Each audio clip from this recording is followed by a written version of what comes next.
Salut, bienvenue à cette nouvelle vidéo. Je n'avais pas du tout prévu tourner une vidéo aujourd'hui, mais j'ai réellement eu à cœur de le faire. Généralement, je parle de la gratitude et peut-être tu es de ceux-là qui se demandent en fait c'est quoi la gratitude, comment exprimer la gratitude. J'ai trouvé cette vidéo de Joyce Meyer sur YouTube qui parle réellement de la gratitude. En fait, Joyce Meyer prend des exemples pour te montrer comment est-ce que tu peux exprimer de la gratitude, mais qu'est-ce que tu as réellement besoin lorsqu'on parle de la gratitude. La gratitude, c'est quoi? Dans quel aspect tu peux réellement pratiquer de la gratitude? Elle parle de la gratitude créative. Parce que c'est vrai, lorsqu'on se réveille le matin, on dit merci à Dieu et on sait que oui, je me suis réveillée, j'ai dit merci à Dieu. Le soir, peut-être avant d'aller au lit, on dit merci à Dieu pour la journée parce qu'il nous a gardés. Lorsqu'on veut manger un repas, on dit merci à Dieu. Lorsqu'on a eu quelque chose de bien, un nouveau boulot, un projet qui a réussi, on dit merci à Dieu. Souvent, ce sont des choses très palpables, des choses du jour au jour. Et lorsque ces choses-là ne se produisent pas, parfois, on est limité. On se dit qu'on n'a pas réellement de sujet de gratitude. Alors, je t'encourage à écouter cette vidéo de Joyce Meyer que je vais te mettre à la suite de ce petit post. Je vais te laisser écouter cette vidéo et je veux vraiment que Dieu te parle. Tu vas voir, il y a réellement des choses pour lesquelles tu peux dire merci à Dieu et c'est juste que tu n'es pas conscient de cela. C'est juste que tu ne laisses pas ton imagination travailler lorsque tu veux exprimer ta gratitude à l'Éternel. La Bible te dit compte les bienfaits de l'Éternel, mets-les tous devant tes yeux et tu verras en adorant combien le nombre en est grand. Regarde ce que l'Éternel a fait. L'Éternel fait pour toi des choses chaque jour. Lorsque j'ai écouté réellement cette vidéo, moi-même j'étais surprise de ce pourquoi réellement on peut rendre gloire à Dieu. Je te laisse écouter la vidéo. Que Dieu te bénisse. Si c'est ta première fois d'être suivi de gratitude, n'hésite pas à t'abonner. Que Dieu te bénisse pendant que tu écoutes cet enseignement de Joyce Meyer.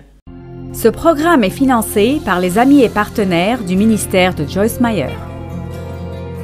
Vous savez quoi? Si vous êtes assez audacieux, vous pouvez même remercier Dieu pour la douleur que vous traversez maintenant. Parce que quand vous êtes blessé, vous allez soit être vaincu, soit surmonter. Mais si vous surmontez, vous connaîtrez Dieu d'une façon dont vous ne pourriez jamais le connaître sans cette peine dans votre vie. Maintenant, parlons quelques minutes à propos de ce que toute chose concourt au bien. Je veux dire, bien sûr, je peux vous dire mon histoire et dire que... Comment est-ce que quelqu'un de sain d'esprit pourrait venir et dire « Je ne suis pas désolé que ce qui m'est arrivé me soit arrivé. » Je ne peux pas l'expliquer, mais je sais que d'une façon ou d'une autre, ma vie est meilleure à cause de cela. Je sais cela. Je sais cela. Je ne pense pas que si j'avais eu ce grand commencement dans la vie et si j'avais été traitée comme Pollyanna, ma vie serait aussi bonne maintenant qu'elle l'est. Je ne pense pas que je connaîtrais Dieu aussi bien, ni que j'aurais eu la profondeur de la relation que j'ai avec lui. Je ne sais pas si j'aurais pu aider autant de gens. Laissez-moi vous dire, vous pouvez transformer votre peine en le gain de quelqu'un d'autre. Vos problèmes peuvent devenir votre message. J'ai une mission de trouver des choses uniques et créatives pour lesquelles je devrais être reconnaissante. J'aime toutes les choses normales. Merci pour le salut, merci pour la nourriture et la maison et la famille et Jésus. J'aime tout cela et ça c'est très important. Mais je pense juste qu'il y a des choses que nous manquons. Je le pense vraiment. Maintenant, je remercie Dieu vraiment pour l'eau propre. C'est merveilleux d'aller au lavabo et de presser un bouton et de l'avoir chaude ou froide, autant que vous voulez. J'ai même un distributeur d'eau chaude automatique qui donne de l'eau bouillante et je peux chauffer ma tasse de café avec cette eau. En fait, une chose drôle m'est arrivée. J'aurais vraiment aimé la voir sur l'écran, mais je ne peux pas l'y mettre maintenant, peut-être plus tard. Quelqu'un m'a envoyé de belles tulipes. Et elles étaient si belles, donc. Elles n'étaient pas bien arrangées et mon fils est venu et il a dit « Elles ne sont pas bien arrangées, arrangeons-les ». Donc il m'a aidé et elles étaient magnifiques. Puis je les ai arrosées et... Je suis revenue près de 30 minutes plus tard et elles étaient toutes juste complètement, je veux dire totalement, fanées. Alors je lui ai envoyé une image et j'ai dit « Qu'est-ce qui est arrivé à celle-ci » Et il a dit « Qu'est-ce que tu as fait » Tu les as arrosés? Et j'ai dit oui. Il m'a demandé, tu as trop taillé du bas? Non. Et alors, soudainement, c'était comme Dieu m'a donné une parole de connaissance. J'ai vu que j'ai utilisé l'eau chaude et bouillante du distributeur. Donc, il y a des choses pour lesquelles nous l'utilisons et je ne recommande pas de l'utiliser pour les fleurs. Cela n'a pas très bien marché. C'était l'un de mes moments où j'étais distraite et ma pensée a pris un temps de congé. Est-ce que votre pensée prend de petites vacances pour aller autre part? J'ai écrit un nouveau livre sur la pensée que j'ai intitulé « La connexion de la pensée ». Et l'un des chapitres est « Comment récupérer ma pensée quand je l'ai perdue ?» De toute façon, l'une des choses que les Israélites, on me l'a dit et j'ai lu cela, pour lesquelles les Israélites étaient reconnaissants, et je parie que c'est nouveau pour vous, était que quand ils vont aux toilettes, ils remerciaient Dieu parce qu'ils ont des orifices dans leur corps pour faire sortir leurs déchets. Je veux dire, là, c'est de la reconnaissance créative. N'est-ce pas? Donc, je suis en mission pour être créative concernant la reconnaissance. Quand je me réveille, je remercie Dieu parce que je peux marcher, parler, voir et entendre. Et maintenant, je remercie vraiment Dieu parce que ma hanche est vraiment bien guérie parce que, vous ne le savez pas, mais il y a 3 mois lundi passé, j'étais dans la salle d'opération pour un remplacement de hanche. Un remplacement total. Et le docteur a dit, si tu avais vu ce que nous t'avons fait, tu nous aurais pris pour des barbares. Et il m'a dit, comment ils le font? Comment ils vous ouvrent? C'est un truc de près de 10 cm et il sépare vos muscles. Et puis il casse l'os, il le scie en 2 et remplace ma hanche avec un nouvel élément. Et me voici.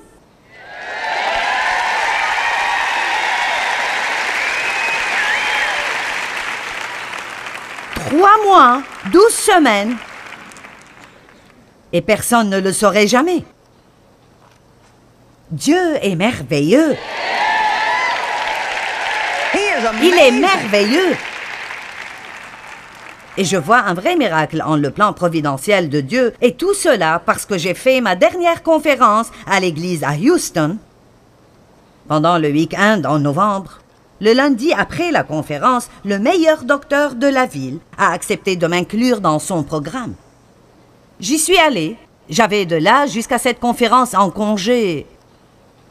Et alors, pendant ce temps, je suis retournée à l'étape des premiers pas. Oh, vous auriez dû me voir. Je veux dire, nous nous sommes amusés. Dave a dû me mettre les chaussettes pendant près de 4 semaines. Et d'autres choses dont nous ne parlons pas. Et j'étais si heureuse quand il n'avait plus besoin de me mettre les chaussettes, parce qu'il était si lent à me les mettre. Mais il n'est pas là. Il voulait enlever tous les plis parce que Dave est cette personne détaillée. Je disais, est-ce que tu me mettras juste la chaussette? Donc, vous savez, il y a tellement de choses pour lesquelles remercier. Tellement pour lesquelles remercier. Soyons créatifs dans la reconnaissance. C'est vraiment amusant. Soyons vraiment créatifs dans notre gratitude. Donc, nous avons commencé toute cette campagne. Nous avons une grande bibliothèque au bureau. Elle a des volets de verre. Et j'ai dit, je veux que tous ces volets soient couverts de petits papiers avec des choses pour lesquelles nous sommes reconnaissants. Ne soyons pas comme les lépreux. 10 ont été guéris et un seul est revenu. Si nous prenons ce pourcentage, cela veut dire que seulement 10% des gens sont reconnaissants et 90% grognent et se plaignent quoi qu'on fasse. Pour eux, la Bible dit, ne vous inquiétez de rien, mais en toute chose, par des prières et des supplications, avec des actions de grâce, faites connaître vos besoins à Dieu. Si je ne fais que me plaindre, pourquoi Dieu répondrait-il à mes prières et me donnerait-il plus de raisons de me plaindre? Le cœur doit changer. Faites toutes choses sans murmure, ni hésitation, ni plainte, contre Dieu. Je suis retourné à Philippiens 2, 14 et 15. Faites toutes choses sans murmure, ni hésitation, ni plainte. Il dit contre Dieu. Nous disons, eh bien Dieu, je ne me plains pas contre toi.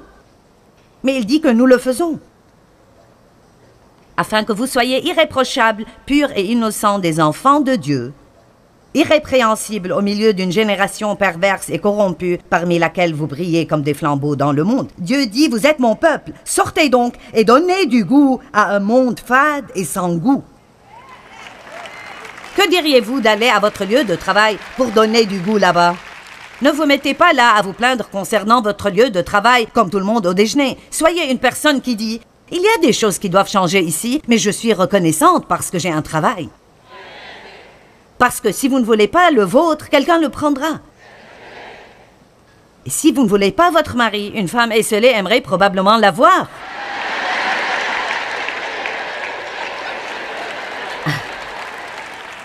Elle le prendrait avec ses pieds puants et tout juste pour avoir quelqu'un... Je veux dire pour avoir quelqu'un avec qui manger. Vous savez combien de personnes esseulées il y a dans le monde? Et nous nous marions, et le 3e jour, nous commençons à essayer de les changer. Ça ne marchera pas. Abandonnez. Allez, nous nous amusons.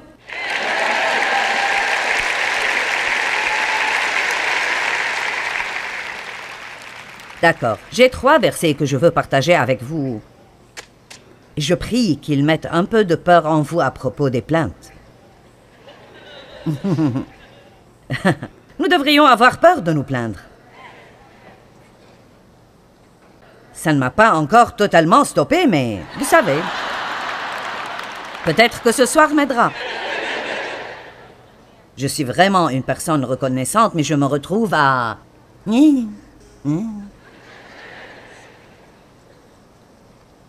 1 Corinthiens 10, 9 à 11. Nous ne devons pas tenter le Seigneur, user de sa patience, devenir un fardeau pour lui, critiquer ses actions et abuser de sa bonté. Vous voyez, Dieu dit essentiellement, « Je suis si bon envers vous que quand vous vous plaignez, vous abusez de ma bonté. » Comme le tentèrent quelques-uns d'eux qui périrent par les serpents. Il parle des Israélites alors qu'ils passaient par le désert. Ne murmurez point comme murmurèrent quelques-uns d'eux qui périrent ce jour-là par l'exterminateur, c'est-à-dire l'ange de la mort. Et 23 000 d'entre eux sont morts en un jour. Les serpents sont entrés dans le camp à travers les murmures, les grognements et les plaintes. Maintenant, Dieu merci, nous vivons dans l'abondance de la grâce, mais... Nous n'allons pas tomber raide mort si nous nous plaignons, mais je pense que nous arrêtons nos bénédictions, au moins jusqu'à un certain degré. Dieu merci pour sa miséricorde. Sa bonté n'est pas basée sur ma capacité de ne jamais me plaindre, mais c'est un principe que si nous n'apprenons pas à vivre avec un cœur reconnaissant, et spécialement quand les choses ne marchent pas comme nous le voulons, et la reconnaissance, non seulement envers Dieu, mais envers les gens, vous pouvez changer l'atmosphère de votre lieu de travail et l'atmosphère à la maison et l'atmosphère d'une église, peut-être d'une ville, peut-être même d'une nation. Qu'arriverait-il si les chrétiens étaient reconnaissants? Nous devrions être les plus heureux sur terre parce que nous n'allons pas en enfer. C'est une chose pour laquelle nous devrions être reconnaissants. Nous allons manquer toute cette histoire de soufre et de feu. Oui, merci. Amen. Si vous n'êtes pas heureux maintenant, vous le serez.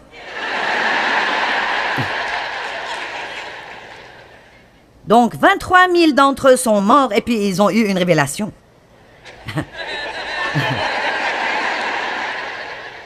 Moïse, prie pour nous, nous avons péché. Vraiment? Qu'est-ce qui vous a donné cette idée?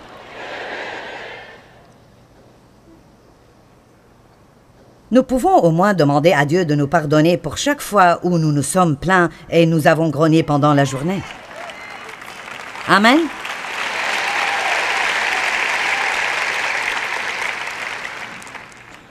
Maintenant, Nombre, chapitre 14, versets 1 à 6.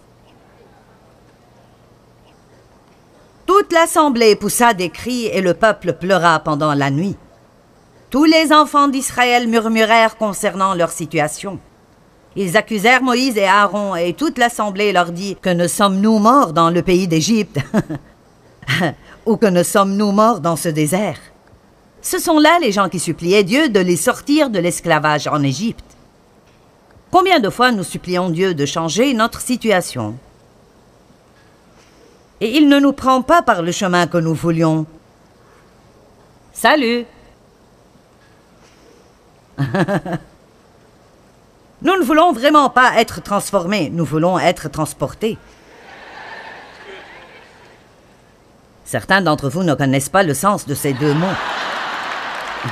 Être transporté veut dire que je suis ici et soudainement je suis là-bas. Je manque tout le chemin à travers. Mais quand vous êtes transformé, Dieu arrange les circonstances qui vous forcent à lui faire confiance et à arrêter d'être indépendant et têtu et obstiné. Et il y a un brisement nécessaire qui doit arriver dans nos vies. Et seul Dieu sait comment nous briser aux bons endroits où nous ne sommes pas détruits. Il brise notre orgueil, il brise notre obstination. Allez. La Bible dit qu'il y avait un chemin plus court par lequel Dieu aurait pu les prendre à la terre promise, mais il les a pris par le chemin long et ardu exprès, parce qu'ils n'étaient pas prêts pour la guerre. Vous voyez, vous pensez que quand vous entrez dans la terre promise, il n'y aura plus de problème du diable. Oh, ha, ha, ha, ha. Ha, ha, ha, ha. Allez, allez, ha, ha. Non, chaque nouveau niveau amène un nouveau démon. Donc nous devons apprendre comment nous battre et comment faire face à nos ennemis alors que nous sommes toujours dans le désert, parce que chaque niveau de nouvelle responsabilité veut dire que vous aurez de nouveaux défis. Je peux vous dire que la plupart de cela ne me gêne plus à présent. Je suis passé par là, je sais où ça mène. Amen? Je veux dire, nous avons ri ce soir. En fait, j'ai dit à mon assistante, je lui ai dit, d'accord, je veux que toute cette année, cette tournée de conférences, je veux que tu prennes note de toutes les choses drôles et stupides qui arrivent avec nous quand nous faisons des conférences. Et à la fin de l'année, nous allons prendre un temps pour rire fort et voir combien de fois nous avons fait ce que Dieu nous a envoyé faire et nous avons vaincu le diable. Amen.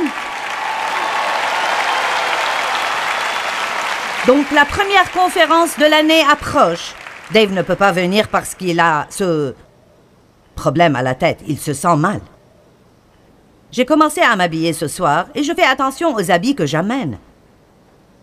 Et j'ai tellement de pantalons noirs que c'est juste, probablement vraiment dégoûtant, mais j'ai juste beaucoup de pantalons noirs.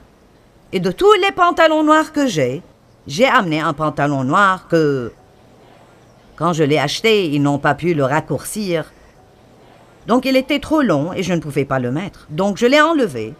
Et puis j'ai mis un autre pantalon. Celui-ci, en fait, il est serré. C'est comme ça qu'il est supposé être. Et j'ai mis un autre top. Et il était bien d'un côté, mais après j'ai regardé l'autre côté, il était court. Alors ça montrait... Et j'ai dit, eh bien, cela ne marchera pas.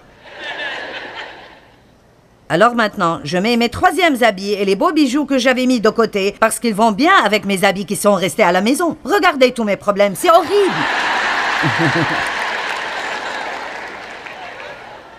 Mais voici ce qui est frustrant pour moi à ce propos. Je sais quand je dois quitter et je commence à m'habiller 15 minutes en avance. Et alors, quand je dois faire cela, ça me met dans ce... Et ce que le diable essaye de faire est de me faire venir ici sans paix pour que je puisse me tenir ici et dire « Gloire à Dieu, merci Jésus, tout n'est-il pas merveilleux ce soir ?» Et à l'intérieur, je dis « Ah !»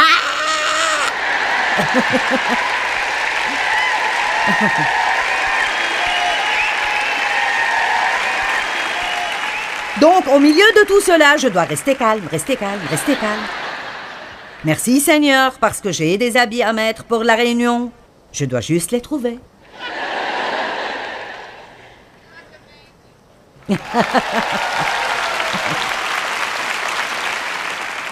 Maintenant, regardez ceci, parce que c'est vraiment bien. Donc, verset 3, « Pourquoi l'Éternel nous fait-il aller dans ce pays où nous tomberons par l'épée, où nos femmes et nos enfants deviendront une proie? Ne vaudrait-il pas mieux retourner en Égypte? » Et ils se dirent l'un à l'autre, « Nommons un chef et retournons en Égypte. » Et il y a des milliers de ces gens. Et regardez ceci. La réaction des gens qui étaient devenus les leaders. Allez, il y a un message ici. Puis Moïse et Aaron tombèrent sur leur visage en présence de toute l'assemblée des Israélites. Quand ils ont entendu les plaintes, ça les a tellement attristés parce qu'ils comprenaient les dangers de ce qu'ils faisaient et ils sont tombés sur leur visage devant Dieu et ils ont commencé à prier pour que Dieu leur pardonne.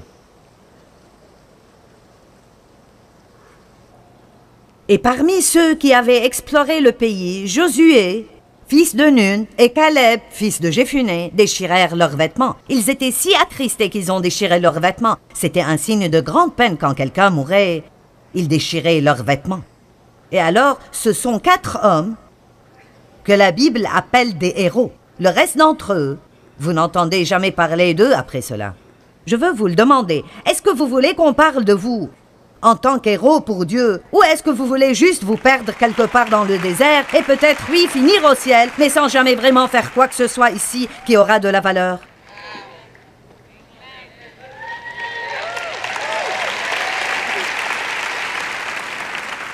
Je sais que tellement de fois nous pensons que nous cherchons des réponses profondes et compliquées à nos fardeaux compliqué et intense. Dieu, qu'est-ce qui ne va pas? Si seulement tu me montrais quel genre de hiérarchie démoniaque ceci est. Et Dieu essaie juste de dire ce soir, est-ce que tu arrêteras de te plaindre et seras-tu reconnaissant? Allez! C'est quelque chose que je peux faire! Amen! Oh Dieu, qu'est-ce qui ne va pas dans ma vie? Je ne comprends pas ce qui ne va pas dans ma vie! Dieu, ma vie pouilleuse, mauvaise, horrible et misérable que je hais, j'aimerais avoir la vie de quelqu'un d'autre, Seigneur. Non, merci pour ma vie, Seigneur. Merci pour tout ce qui m'est arrivé dans ma vie. J'ai confiance en ce que tu feras, que tout marche pour le bien. Vous savez quoi? Si vous êtes assez audacieux, vous pouvez même remercier Dieu pour la douleur que vous traversez maintenant. Parce que quand vous êtes blessé, vous allez soit être vaincu, soit surmonter. Mais si vous surmontez, vous connaîtrez Dieu d'une façon dont vous ne pourriez jamais le connaître sans cette peine dans votre vie. Vous pouvez avoir quelque chose en Dieu que personne ne peut vous prendre. Et nous pouvons ajouter le mal de gorge à cette liste. Allez, nous allons arrêter avec celui-là. Il est bien. Nombre 14, 27 et 28. Merci. Eh bien, j'aime vraiment vous enseigner la parole. Maintenant, d'accord. Ceci est la cerise sur le gâteau ici. Jusqu'à quand laisserai-je cette méchante assemblée murmurer contre moi, dit le Seigneur. J'ai entendu les murmures des enfants d'Israël qui murmuraient contre moi. Dis-leur, je suis vivant, dit l'Éternel, je vous ferai ainsi que vous avez parlé à mes oreilles.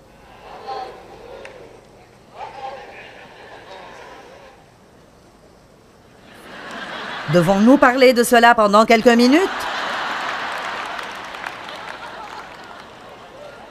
La puissance des paroles. Comme je l'ai dit, Dieu merci, nous vivons dans la grâce, mais la grâce ne veut pas dire que nous pouvons agir comme des idiots sans conséquence. Ce n'est pas ce que ça veut dire.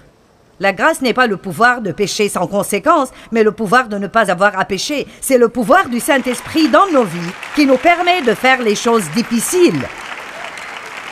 Oui, c'est la faveur imméritée de Dieu et je suis reconnaissante parce que même si je me plains d'une certaine façon, tous les jours, Dieu me bénit toujours parce qu'au moins, je ne le fais pas exprès. Quand il me convainc, je suis à ce point où je dis « Oh Seigneur, je suis si désolé, pardonne-moi Seigneur. » Et juste, pardonne-moi Seigneur pour toutes les plaintes que je ne me souviens pas avoir faites. Vous voyez que ce n'est pas juste un petit message sur la reconnaissance. Est-ce que quelqu'un voit la différence? Je dis que cela peut changer votre vie et vous donner de la puissance que vous ne pourriez jamais avoir autrement. Allez, donnez gloire à Dieu. Donnez gloire.